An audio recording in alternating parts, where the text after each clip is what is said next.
Hi hello नमस्ते श्री स्वामी समर्थ पूजा daily ब्लॉगमध्ये आपले स्वागत आहे.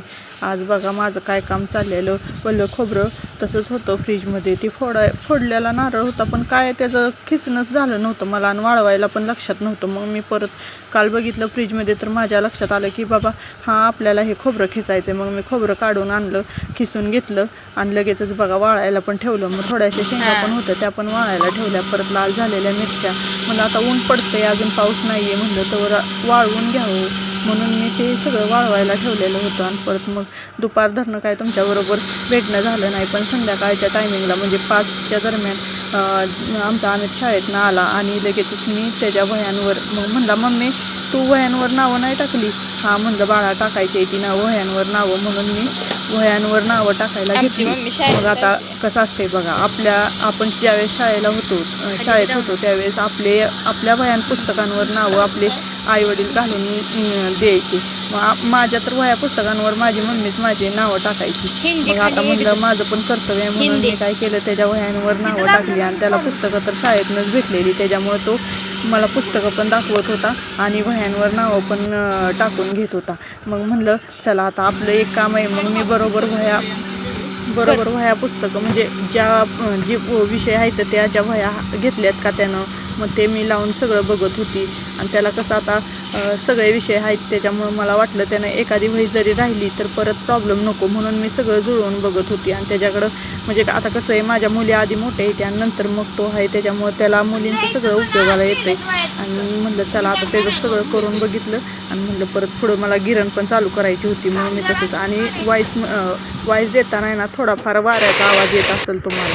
परत मला साड्या पिकोफॉलला होत्या, म्हणून मी साड्या आधी सकाळ झटणं 2-3 करून घेतल्या. आणि परत संध्याकाळी एक राहिलेली लाईट नव्हती, म्हणून मी ती एक पण साडी पिको करून घेतली. आणि परत हातशिलाई करायला बसली लगेचच बघा. आणि मागं तर आहे ना पोरांचा धिंगाणा चालू होता, कसा नुसता कालवा करत होती. मग म्हणलं जाऊ दे, त्यांचं चाललंय आपलं चालू दे, मी पण माझी हातशिलाई करून घ्यावी म्हणून मी हातशिलाई करायला बसली. मग ही बघा, ही एक साडी आणि अजून एक जांभळी अशीच आहे, सेम टू सेम 2 साड्या एकसारख्याच होत्या. त्या माझ्याकडे हातशिलाईला म्हणजे पिको फॉलला आलत्या. मग मला हे जी आज करून घ्यायची होती आणि ही साडी उद्या द्यायची होती, म्हणून मी ती करून घेतली. स्वयंपाक पाणी वगैरे सगळं उरकलं. आणि 9च्या दरम्यान आज 4-5 दिवस झाला हा किराणा आणून मला काढणंच झालं नाही. कारण काढलं का नाही अजून ते पण तुम्हाला सांगते. कारण का की ह्याची चिठ्ठीच आणली नव्हती ह्यांनी. आणि चिठ्ठी का आणली नव्हती तर ती तिथंच ठेवली, कारण त्यांना पेमेंट वगैरे करायचं पण होतं. आणि म्हणलं जाऊ दे, त्यांचं होतंय तोवर आपलं राहू दे. मग चिठ्ठी आणली नाही तरी म्हणलं नक्की काय काय आहे काय नाही ते तर बघायला नको वे. एखादं राहिलं म्हणजे परत अजून कसं असतंय सगळं म्हणजे राहिलं म्हणजे परत ह्या चिठ्ठीत यादीत नाही आहे ती नाही आहे असं म्हणायला नको, म्हणून मी म्हणलं आधी बघते काढून काय काय. म्हणून मी सगळं 9-9:30 वाजलेले बघा. 9:30च्या दरम्यान मी हे सगळं काढायला घेतलेलं. साबणं वगैरे आता मशीन असल्यामुळं काय होतंय, साबण जास्त लागत नाही. तर पण मी म्हणलं असावं, कसं आहे आता उन्हाळा चालू आहे तर कपडे धुवायला हाताने कपडे धुतलेली बरी वाटतात म्हणलं. परत शेंगदाणे वगैरे सगळं एकदाच भरून घेतलं मी. 2-3 महिने तर आता टेन्शन नाही आहे, कारण का 2-3 महिन्याचं एकदा भरलं ना सारखं मला. आणि कसं असते माहिती आहे का, एक वस्तू लक्षात पण येत नाही. आणि ती आमच्या इथं गावात न आणायचं, कोण जातंय न जातंय, काम असते ह्यांना, असं विषय नको. म्हणून मी काय करते माहिती आहे का, आत्ताच नाही बरं का, मला वाटतं ह्या 4 महिन्यात आम्ही किराणा भरला नव्हता. नाहीतर आम्ही दर महिन्यात काय करतो माहिती आहे का, एकदाच किराणा भरून घेतो म्हणजे टेन्शनच नसावं. हे कॉफीच्या पुड्या वगैरे हे छोट्या मोठ्या कसं असते वस्तू लागतात. आणि तुम्ही म्हणसाल आता मधी पण आणलेलं, मधी तो बाजारमधनं कसं जिरं ओवा मोहरी हे सगळं आपल्याला लागतेच की हो. आता काहीतरी करायचं नवीन जुनं म्हणल्यावर त्याला थोडंफार तरी वेगळं काय लागतंय. त्याच्यामुळे मी तो थोडासा जी म्हणजे असं दुकानात भेटत नाही आहे, जी आपलं डीमार्ट वगैरेमध्ये भेटते. आमच्या इकडं तर डीमार्ट नाही आहे, आपला बाजार म्हणून आहे, त्याच्यातनंच आम्ही थोडंफार ते आणतो. मग म्हणलं चला आता ही बाजार बघा सगळं. आणि तांदूळ काय एवढंच आणलं तुम्ही म्हणसाल, कारण तांदूळचं काय झालं माहिती आहे का, माझ्या मुलीला आवडतो म्हणजे आमच्या अक्षराला आवडतो रेशनचंच तांदूळ, आणि ती रेशनचंच कर म्हणती. आणि कधी तर म्हणलं आता मसाले भाताला वगैरे लागल म्हणून तेवढंच आम्ही एक 2-4 किलो तांदूळ घेतलेलं. कारण ती खातच नाही, चांगला तांदूळ खात नाही, नॉनव्हेज वगैरे काहीच खात नाही असलं. मग म्हणलं चला जाऊ द्या, तिच्यामुळं आम्हाला पण मग रेशनचं वगैरे खावं लागतंय. म्हणलं जाऊ दे, रेशनचं तर का वाईट आहे, ती तर आधी खातच होती ना. आता उगं ही चांगलं वगैरे भेटतंय म्हणून माणूस काय करतं, चांगलं खावावं, असं करावं तसं करावं करतं. पण जाऊ दे, चांगलं हो का, धान्य ते धान्यच असते शेवट. आणि कसं आहे, त्याला चांगलं नीट करून धुवून ठेवलं तर त्याच्यात बी बरंच काय म्हणजे आळ्या जाळ्या वगैरे काहीच होत नाही. तर व्यवस्थित ठेवलं ना तर व्यवस्थितच राहतं ते. मग मी बघत होते कितीला काय आहे. आणि हे साबणाचाच घोळ मला कळला नव्हता, कारण काय साबण काय झालं तर साबण मी 12 लिहिलं, त्यांनी 8च दिलं. मग हा साबण परत मी दुसऱ्या दिवशी चिठ्ठी आणल्यावर विचारलं तर हा साबण काय झालं मोठा आहे, हा 20 का 15 रुपयाला एक आहे, 25 रुपयाला एक आहे. मग म्हणलं चला आता झालं सगळं, ती पण चिठ्ठीचं वगैरे मिटलं. मग म्हणलं चला आता ही दुसऱ्या दिवशी गुरुवारचं रुटीन आहे. मला एका ताईंनी सांगितलेले की शक्यतो देवपूजेचे व्हिडिओ शेअर करत जा. मग आता रोज तर होत नाही, पण कसं असतं, गुरुवार किंवा अमावस्या, पौर्णिमा, सोमवार असे काहीतरी वार आहेत, त्याला मी नक्की शेअर करण्याचा प्रयत्न करत जाईन. आणि हे बघा, माझं फुलं तोडायचं काम चाललेलं. आणि काय झालं काय माहीत, फुलंच लागना ती झाडांना. भरपूर अशी फुलं लागायची, गच्च गच्च झाड भरायची, पण कसं होतंय 1 किंवा 2 असली फुलं लागायला लागली ती.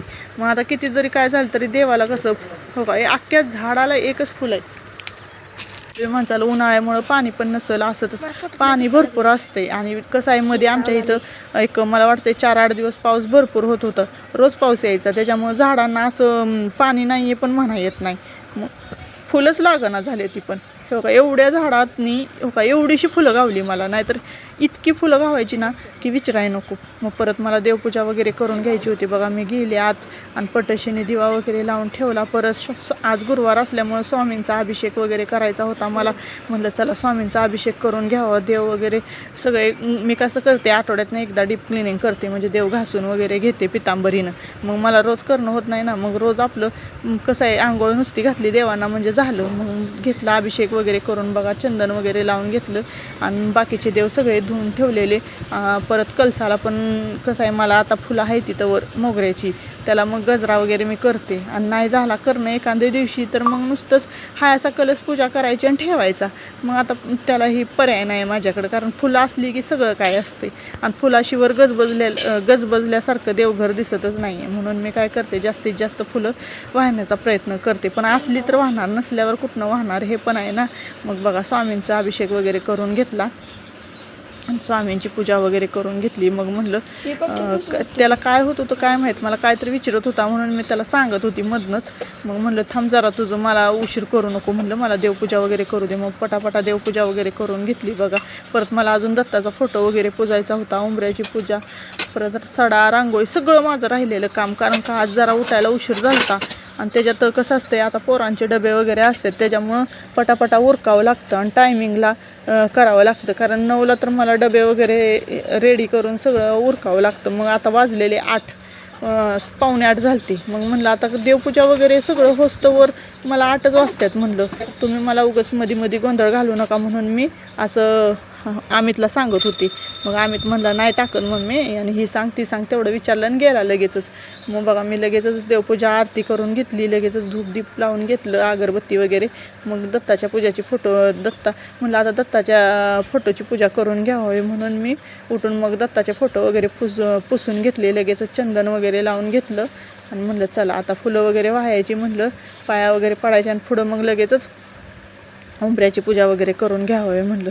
मग हे कसं असते बघा, मला गुरुवारचं आहे का नाही अशी पूजा, दत्ताच्या फोटोची पूजा वगैरे करस्तोवर मला असं म्हणजे बरंच वाटत नाही आहे, वेगळंच म्हणजे असं समाधान वाटत नाही आहे. कसं असतंय, देवपूजा वगैरे झाली ना, घरात दीपाचा वास दरवळला ना एकदम मस्त वाटतं. आणि मला कसं आहे माहिती आहे का, पहिले आता मी आधी गुरुवार केलते मी. आणि मग मी काही म्हणजे असं आता मी यूट्यूबवर मी सुद्धा व्हिडिओ बघते बरं का. मला वाटतंय प्रांजल शिंदे म्हणून एक ताई आहेत, त्या कोल्हापूरच्या आहेत, त्यांचे व्हिडिओ मी बघते. ते आपण गुरुवारचं म्हणजे भरपूर असं हे करतात, स्वामींचं भक्ती वगैरे. मग मला ते आवडतं भरपूर. मी मग त्यांचे व्हिडिओ वगैरे पाहते करते, त्याच्यामुळं मला तिथनं पण थोडंफार नॉलेज भेटले.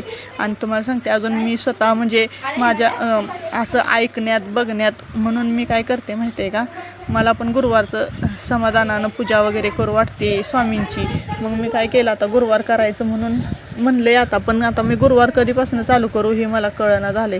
मग मला तर वाटतं मी श्रावणपासूनच सुरू करावं गुरुवार, कारण का श्रावणमध्ये कसं आहे व्यवस्थित आणि सोमवार वगैरे पण असतात, मग बरं वाटतं ना. म्हणून म्हणलं आता श्रावणपासून मी गुरुवार चालू करणार आहे. मग बघा माझं चाललेलं आपलं पटापटापटा. आणि आता तुम्ही म्हणताल ही स्वस्तिक का काढते, कारण का स्वस्तिक मी काढून घेते दर गुरुवारी मी स्वस्तिक काढते कुंकवाची. आता म्हणलं कडला तर काढा येत नाही, पण मध्ये एखादी स्वस्तिक काढली आणि कडनं रांगोळ्या घातल्या का नाही म्हणजे पुसत बी नाही आणि काय नाही, आणि स्वस्तिकवर कोण पाय पण देत नाही. आणि बरोबर उंबऱ्यात असलं ना तर असं म्हणजे व्यवस्थित असते. आणि मग मला तुम्ही म्हणताल हे उंबरा पूजन वगैरे काही लोक म्हणतात करू नये, चांगलं नसतंय. पण कसं आहे माहिती आहे का, मेन दरवाजाची म्हणजे मेन उंबऱ्याची पूजा केली ना घरात आपण लक्ष्मीचा वास असतो.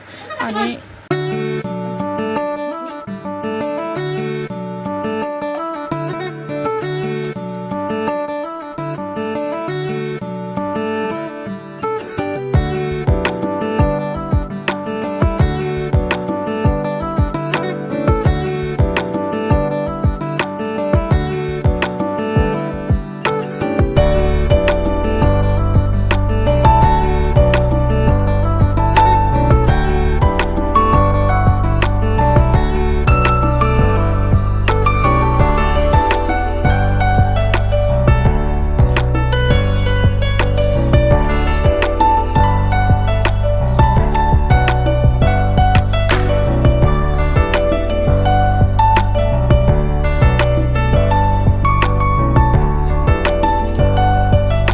मला बघा तो आरतीचं ताट वगैरे देत होता, रांगोळी वगैरे काढून घेतली आणि लगेच आरतीचं ताट करायला घेतलं. पण काय होत होतं माहिती आहे का, असं दिवा राहतच नव्हता, विजतच होता सारखा वारं भरपूर असल्यामुळं. मग मी म्हणलं चला आता थोडंफार वळून वगैरे घेतलं आणि म्हणलं आता दिवा इथं ठेवा, तर दिवा विजला. म्हणलं चला त्याला म्हणलं आत नेऊनच ठेव, म्हणलं मी नुसती इथं अगरबत्ती लावते. मग मी काय केलं, आरती वगैरे करून घेतली आणि लगेचच अगरबत्ती लावली. मग म्हणलं मला रांगोळी वगैरे काढायची, म्हणलं तू ही घेऊन जा म्हणलं पट्टशीने आत. म्हणलं नाही ती राहणार दिवा म्हणलं, कारण कसं वारं भरपूर असलं की जरा सडा वगैरे मारून घेतला. आता सगळं पाणी भरपूर काय मारलं नाही बरं का, कारण का काल आमच्याकडं पाणी आलंच नव्हतं. मग थोडंसंच पाणी आपलं रांगोळी जिथे मी काढणार आहे तिथंच थोडंफार मारून घेतलं आणि लगेचच मी रांगोळी काढायला घेतली. म्हणलं कसं असतंय थोडीफार वल्लं असलं का नाही रांगोळी जात नाही, आणि वारं असल्यामुळं काय होतं आमच्या इकडं माती सगळी उडते आणि रांगोळी पण उडून जाते. म्हणून मला रांगोळीचं कसं असतंय काढली तर सकाळ सकाळ काढावी लागते, नाहीतर मग काढायचीच नाही. आणि तुम्हाला मी आता मी देवपूजा वगैरे कशी केली काय केली हे तुम्ही सगळं बघतच असाल दर गुरुवारचं. आणि तुम्हाला कसं म्हणजे असं काय चुकीचं वाटतंय ना त्याच्यात मला सांगत जावं बरं का, कारण ही असं आहे ती तसं आहे का. मला कोणी म्हणजे असं आता शिकवणारं पण कोणी नाही घरात, कारण माझे सासू सासरे पण नाही आहेत. असं म्हणजे असतंय ना माणूस सांगावं ही करावं ती करावं, असं कोणच नाही आहे. बघा माझी देवपूजा कशी वाटते,